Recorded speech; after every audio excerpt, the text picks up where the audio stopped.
more. How's morning, Dave? Will you start with the Turpin's return? Just kind of break down that play for us and what you were able to get there. The kickoff return, we had a couple of them. So the first one is we had a couple that they were banging deep, and honestly, our guys were craving some competition. So we went to Coach and we said, Coach, can we start bringing these out of the end zone? And he gave us a green light. And so the first one we brought out, I think it was about 9 deep, and hit a good one on it. So we had the green light basically for the rest of the game. And we're just trying to, honestly, we're trying to force some competition. Our guys wanted to play, and seeing the ball being kicked out, super deep, we felt like we were going to get opportunities just to play. So we forced it, which, arguably is smart, but at that time we wanted to play. It was as simple as that. We wanted to play a kick return game, and we weren't going to get chances if we didn't force the action by bringing it out of the end zone. So every game will be, different, the same. I'm not really sure going forward, but I was proud of our guys for wanting to compete. And then the ball was in play, and we had 4 kick returns, no holding penalties. 2 of them were pretty darn good, and they wanted to compete. So I loved it. Todd. Go ahead, Todd. John, Todd Archer of the ESPN. During this break, do you, as one of the authors of the kickoff rule, do you take a larger picture view of what it's been through the first 6 weeks at all? No. Yeah, that's what I've been doing really all morning, and then a lot yesterday, kind of just looking at the last couple of weeks. There's been some interesting, returner decisions, like, if you muff the ball in the end zone and it goes into the end zone, what do you do? If you muff it in the end zone, what do you do? And then we're looking at, the big returns and then the big tackles. If there's a tackle into the 20, what do the kickoff team do? If there's a kick return past the 50, what do the kick return team do? And just kind of getting a feel for how this play is continuing to develop, which I'll say it again, I think it's been fantastic. And the most important thing is I think the players love it, at least our guys do. I know some guys around the league, maybe you're still questionable with it, but I think our guys love it. It takes the running out, instant combat. We'd love to see the ball in play more often, to be honest with you.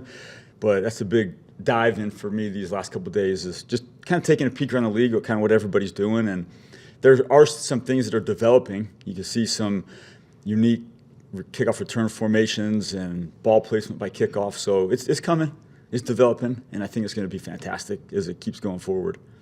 CJ has 4 penalties. He's not been a guy that has been penalized.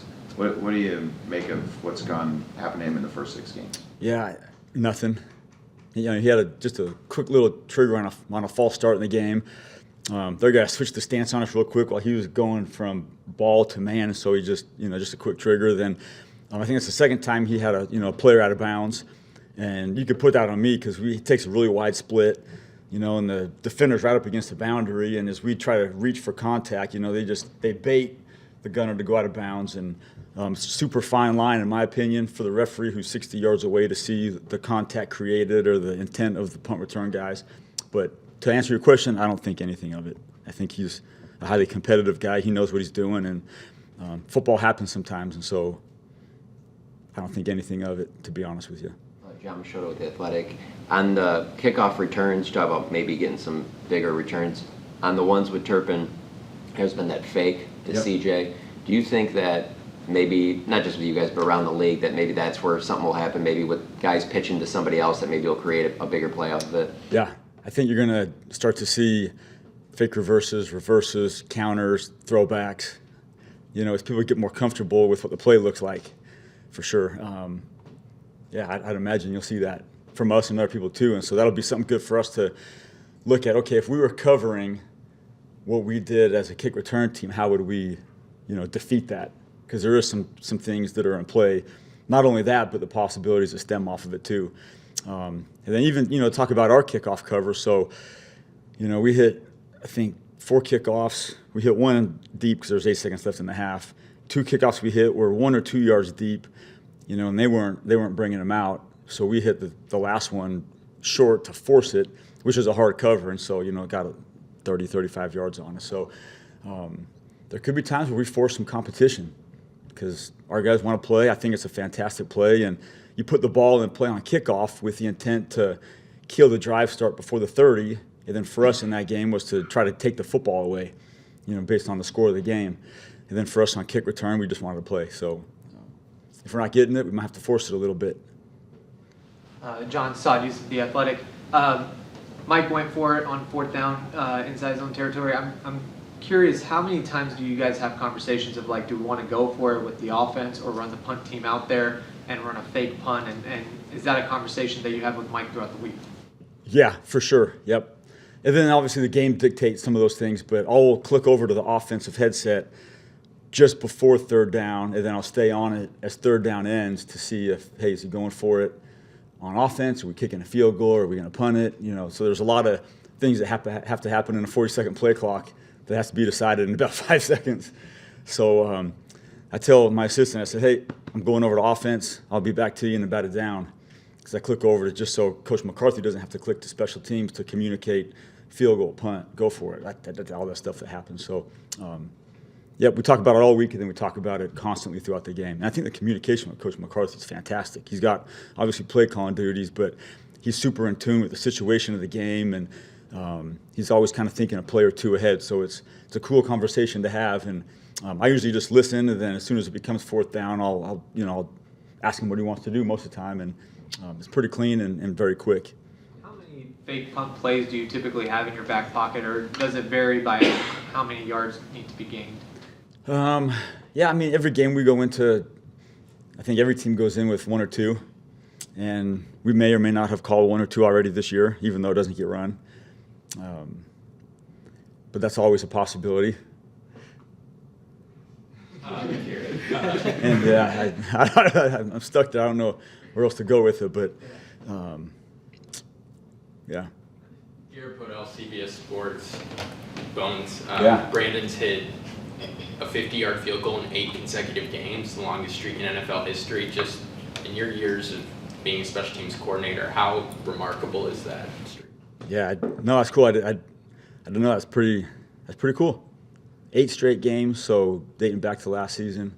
Yeah, that's remarkable. That we'd attempt that, and then he'd also make at least one in 8 straight games. Yeah, it feels like, I think the last one was a 50-yarder, and you look at the TV copy and the coach's copy, and it just feels like it's just kind of just like a 30-yarder. It's still a 50-yard field goal. It's like, man. But he can do it, and he makes them. So I think that's why we keep calling him. Just get us across the 50 usually is kind of the mindset, and we'll kind of see what the situation dictates if we want to kick it from super deep. But if he's making them, I think we keep calling him, even though it might not be the wisest thing to do with the field position consequence of a miss. But if he makes them, keep swinging at it. Patrick. Hey, Bones. Patrick Walker, DallasCowboys.com. Back in training camp when you were breaking down the new kickoff rules, one thing that you pointed out was that teams that have 2 quality returners can really take advantage of that. Yep. To begin the season, for the first several games, you guys had both Wanya and Turpin back there, but there was a lot of kicking away from Turpin. Yep. In this most recent game, notice it was mostly single back with Turpin. Yep. Going forward, how do you guys balance the challenge of when you want to have 2 guys back there, but you want to deter teams from kicking away from your most dynamic returner? Yeah, no, that's a great observation. Great observation. So going into the season, our thinking was you're going to get a lot of the directional kicks, low hang time, drive it to the numbers, try to get the ball on the ground in the landing zone, and it rolls into the end zone. And then obviously they were kicking away from Terp, like in New Orleans. We thought they would maybe do that in Baltimore. But then just our studies of the opponents that were upcoming for us, there wasn't as much directional kickoff in play. And so we didn't feel like we needed 2 returners to protect the coffin corners, per se. So we just thought we'd go with 1, which added a blocker to the front line, so we could put 10 up in the setup zone, knowing that Terp's going to have to get to every ball. If they try to line drive the directional kicks, he's got to get to him. But we haven't faced that against the Giants, Steelers, or Lions. And we'll see. So every game, I think, is going to determine what we got to do with 1 or 2 back there based on what we have seen on film or what we might predict them to do against us. And it'll be interesting to see if a team that doesn't directionally kick, they see only 1 returner back there if now they try to game plan a directional kick, which we would have the ability to go from a 1 returner to a 2 returner in the same game, or vice versa, just with our system, I guess you could call it.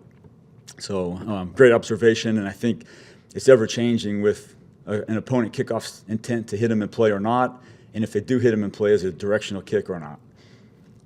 finish up with Joe. Yeah. Hey, John, Joe Hoyt, Hey, Ball Joe. City, Dallas. Last year we talked with Brandon going from, the USFL to the NFL about keeping him fresh and, not overworking him. Now that we're at the bye week, what does his week look like? What do you want him to do in terms of, keeping fresh but also staying kind of dialed in? Yeah, no, good call. I think we're still pretty early in the season where there isn't a wear and tear on him. I think our week's process is fantastic, which is just like it was last year. And that, I attribute that to Brian Anger and Brandon and Trent Seager, our snapper. So I think we have a great intentional, just purely specialist workout on Wednesday when the O&D are meeting off of the practice time in the Ford Center. And then we go out on Thursday and the volume is less, but the full speedness is high. And then they don't kick Friday or Saturday. And they have a huge load on Sunday, obviously swinging. So really we're kicking 3 days a week, Wednesday, Thursday, Sunday. And we did that last year. We're staying with that plan this year because I felt it worked last year. Brian Anger and Brandon, we lost in the first round, but they had 3 or 4 or 5 more games of really high quality kicking left in them. So that's kind of our goal, is thinking of the long game and keeping the quality of work high and the volume of work low. But for the bye week, I think Brandon will get out and he'll probably swing sometime this weekend, maybe one time. And then we'll just get back on a normal Wednesday, Thursday. So it will be a good time for him to take a little break, and for Brian Anger too. Because if you count training camp, 5 weeks worth, we're 11 weeks into a lot of kicking and punting. So it's about midseason, right? If you count training camp, 5 plus 6 games is 11. We got a lot more to go. I can't do the math that fast, sorry. But yeah, we'll be good. They're professionals, and gosh, I love those 3 guys. And I think we'll keep getting better. Thanks, Bones.